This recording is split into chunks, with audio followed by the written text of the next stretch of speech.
Some people think that TSMC's investment in Japan will be the most successful because it has major customers. What do you think? So in this case, I think we have to look a little bit at the history and at strategy as well of what Japanese companies traditionally need. So if you look at the local company base, there's obviously a big propensity on the automotive and industrial chip space. Currently, the major frontier when you look into microcontrollers, for instance, is 22, 28 nanometers and maybe 16 nanometers. Those are the technologies that are just being designed into cars. And you see it also in the ownership structure that is actually being set up there for the TSMC Kumamoto fab, where you have, for instance, Denso included as one of the big customers who are obviously coming from automotive and industrial. And if you look at the size currently, what was publicly announced, we're speaking here about a capacity of 55,000 wafers per month.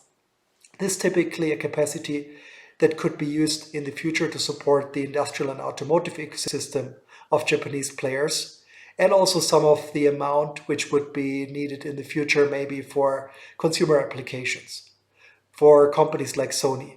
If you compare that what TSMC just recently announced for a similar mature type of technology fab in Germany, they would like to set up in a consortium of different partners. We are speaking actually about slightly more capacity being built up in Japan. So roughly 40,000 wafers in Germany per month versus 55,000 wafers per month in Japan.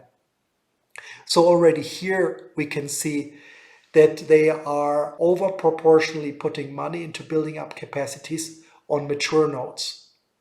However, there are also first announcements and first indications that there might be an additional fab going into commercial production, looking into, the 12 nanometer nodes and below. And why would this be interesting? Because if they look into 12 nanometer and below, maybe even 6 nanometer, they would tap into customers that are really important for Sony, for instance, as well as for some more advanced applications. Also, one consideration that will be the required engineering skill level. To really build and run such a fab is the skill set is a bit more focused on Taiwan. So what TSMC now and some of the leading edge players that are investing into new geographies are actually doing, they are requiring to set up battle-ready troops. So first of all, people that speak English very well, that they will first need to set up their footprint, who are knowledgeable about the front-end technologies that will be produced. So they are bringing people from Japan to be trained in Taiwan, and for a certain appointed time until they can transfer this technology to Japan for 22 nanometers, 16 nanometers. That's quite possible. Then if you look into the future, the more leading edge you go, this can be quite a challenge. So in my opinion, objectively looking into it, it makes sense to start with more mature technologies, and then if there's the right skill base in Japan, to bring them to the right level and up to speed on the more leading edge nodes. Then there might be also an overlap with the technologies that Rapidus would be entering.